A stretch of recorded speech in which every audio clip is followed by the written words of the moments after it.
What's going on, NRPA? This is Atuya Cornwell checking in for the NRPA Young Professional Network. And this is another opportunity for us to connect with you through our vlog and blog series. We definitely appreciate the feedback in Houston during the Young Professional Network retreat and the meetings that we had. Appreciate everybody giving encouraging words about the blog and the vlog series. And we're hoping to be able to improve over the next year and to bring some very positive topics to the network. Today I have a great opportunity. We have a couple of my colleagues in the profession, Timia Thompson and Sheema are joining us on the vlog series. Definitely going to give them an opportunity to introduce themselves and let us know where they're checking in from. Tamia? Okay, my name is Timia Thompson, and I'm checking in from Columbia, South Carolina at Benedict College. All right, Sheema? Hi, I'm Sheema. I am checking in from the Community College of Baltimore County in Baltimore, Maryland. All right, cool. And I definitely bring greetings from the National Capital Park and Planning Commission in Wheaton, Maryland. So today we have a great opportunity to talk about submitting an educational proposal for the NRPA Congress, which is going to be in Charlotte. So the deadline is November the 15th. So today we definitely want to encourage young professionals as well as everybody in our NRPA, everybody across the spectrum in our profession, from students to those recreators, those that are, from the park and rec industry, those who are the parks departments, all across the board. We want to make sure that you take an opportunity to consider, submitting a proposal. So definitely both of my guests here today, they've actually this past year, they presented at NRPA Congress in Houston, and I think they did an absolutely wonderful job. I was able to sit in some of their sessions, so congrats on that. So just want to kind of get some feedback from them, and also myself and Timia have an opportunity to serve on the NRPA program committee this year, and we're under the leadership of Diedrich Stanford. So we're very excited about the Congress coming up in Charlotte. So Timia, just from the perspective of a program committee member, just kind of let everybody know what the committee is looking for, and as far as a good proposal and so forth. Okay. As the program committee, we're interested in providing opportunities for quality, innovative, nuanced sessions for all of our Congress participants, and even those individuals who are unable to attend Congress. The NRPA offers an opportunity for you to still receive those materials from the given Congresses. And so what we're looking for then is, if you're doing something fun, something innovative, something new, something that you would like to share with the rest of NRPA membership, we'd love to have you bring that to the forefront. As young professionals and students as well, we're interested in hearing your point of view and having an opportunity to have you have a voice in the society, as well as talk a little bit about things that are important for your professional development, what it is that you like to see, and what it is that you would like to hear about. Those are the types of sessions that we're interested in you providing for us. Great. And Sheema, I know this past year in Houston was the first time you were able to present at the National Congress. So just kind of give us some feedback. What motivated you to present at Congress, and let us know how the experience was.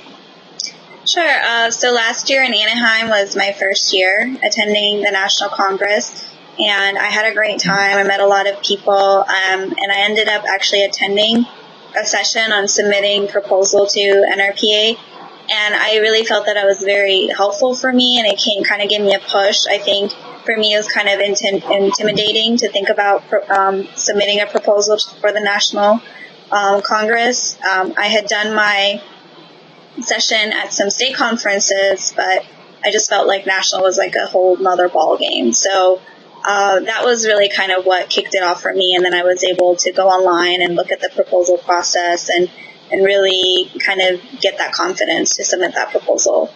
And then I had some people who encouraged me to submit as well, and that encouragement also was very helpful.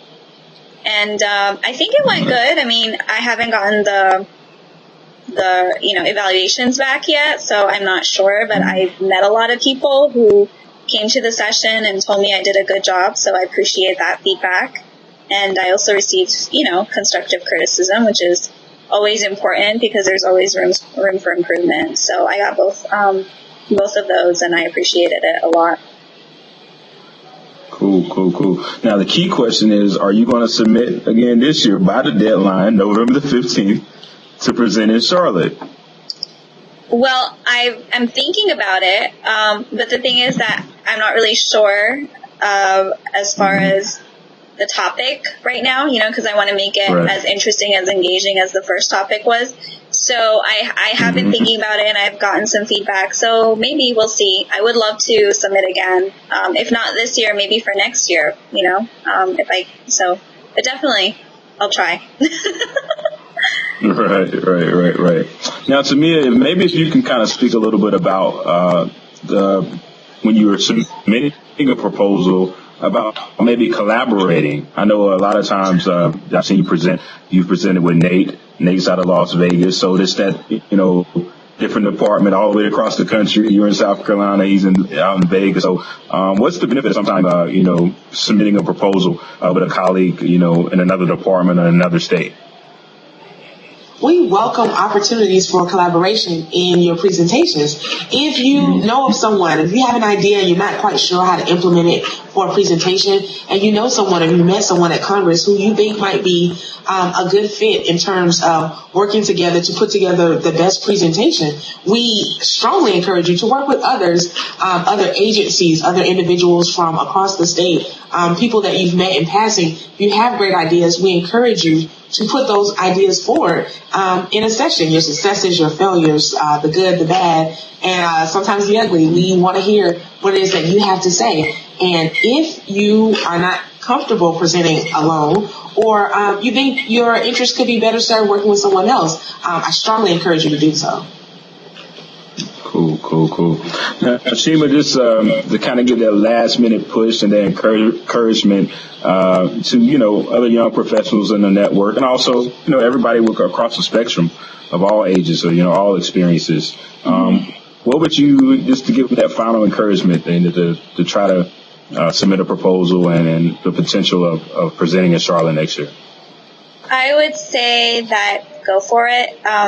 There's really nothing stopping you, and there's a lot of people that are very, very supportive. Even on the program committee, I know last year before I submitted, I even, had emailed you and asked you, I'm thinking about submitting, and what do you think about this? And, the encouragement you gave me and the feedback you gave me definitely helped me make my proposal stronger.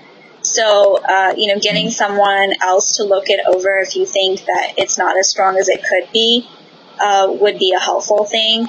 But I definitely think that, I think that because it's the National Congress, it can sometimes be intimidating to do that.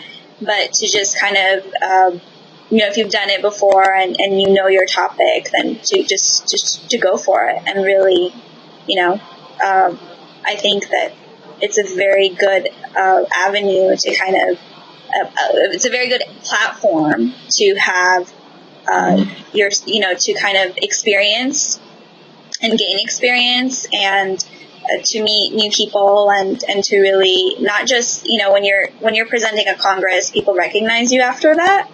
And that's what happened with me after I presented. People were coming up to me and talking to me about various topics, and that even opens up, the doors to networking that is, it's a bigger door than just like the socials and things like that. So it was definitely very helpful for me, and I would definitely, you mentioned collaboration, and I think that if I don't have a topic, or I think that I might not know what I'm doing, I might actually end up collaborating with someone else to do something for next year. So that's a good suggestion. Thank you. Quite welcome. As we move towards our conclusion of this vlog, Timia, just that last minute encouragement from the program committee. What would you tell the people that's kind of on the fence? November 15th is the deadline. Why should they be coming to Charlotte? Why should they submit their proposal by the 15th to be able to have the opportunity to share their wealth of knowledge with their colleagues within the profession? Okay. If you're on the fence thinking about participating to submit the proposal, just do it. Nothing to it but to do it. You have nothing to lose. We love to hear from you. We love to see you in Charlotte. Welcome you for a little bit of hospitality from the Carolinas. hailing from both of my home states. We'd love to see you in Charlotte. So submit often, submit early, submit as many things as are quality for us. You have nothing to lose. And we really love to hear from you, hear your point of view, hear your thoughts. And as a program committee, we provide constructive criticism and feedback. So even if your session doesn't get accepted this go around, you have a better opportunity and chance for the next go around. So I strongly encourage anyone who's thinking about it to go ahead and submit. Cool. Once again, I'm going to keep saying that November the 15th is the deadline. Also, this past year, NRPA gave the opportunity for the speed sessions, which, has some great feedback from that. And that opportunity is going to be there as well, for the Congress in Charlotte. So make sure you submit, go to NRPA, website and, right at the homepage. Sorry. Can I mention one thing about submitting? One of the things I wanted to say was that, it seems like November 15th is very, very close. Oh, I'm not going to have enough time to submit even with a topic. And I can definitely say that the whole process, even though it can be intimidating once you start, it doesn't take very long. At the most, it's like an hour or so of your time, maybe 2 at the most. And, if you sit there and you really have everything organized and you know what you want to do, it's very, very easy and it's very streamlined. So, like Timia said, you have nothing to lose, so submit. Cool. Appreciate that last bit of encouragement right there. So definitely, Atuya says submit, Timia says submit, Sheema says submit. So definitely November the 15th, go to the NRPA website. It's right there on the home page. You can, submit as a speed session or a regular educational session. Where there's a wealth of knowledge across the country, across the world, from park and recreation professionals, for students and educators. So we're very, very hopeful, especially everybody out there in the Young Professional Network. We have to represent like we always do, but also across the spectrum of all the professionals and students across the board. We hope that you will submit and take advantage of this opportunity. So November the 15th. But if you have any questions, definitely feel free to link up on the NRPA website through the staff from NRPA. You also connect with program committee members. We're always welcoming, an opportunity to assist and help with proposals as well. So this is the first installment of the NRPA Young Professional Network blog series after Congress. So hopefully everybody enjoyed it. We're looking forward to providing some more professional development opportunities here in the future. November the 15th. Submit November 15th. What's that date again, Timia? November 15th. November 15th. Sheema, November the 15th, right? November the 15th. All right, sound good. NRPA, hope everybody have a wonderful day and take care. Thanks for hanging out with us. Bye-bye. Bye.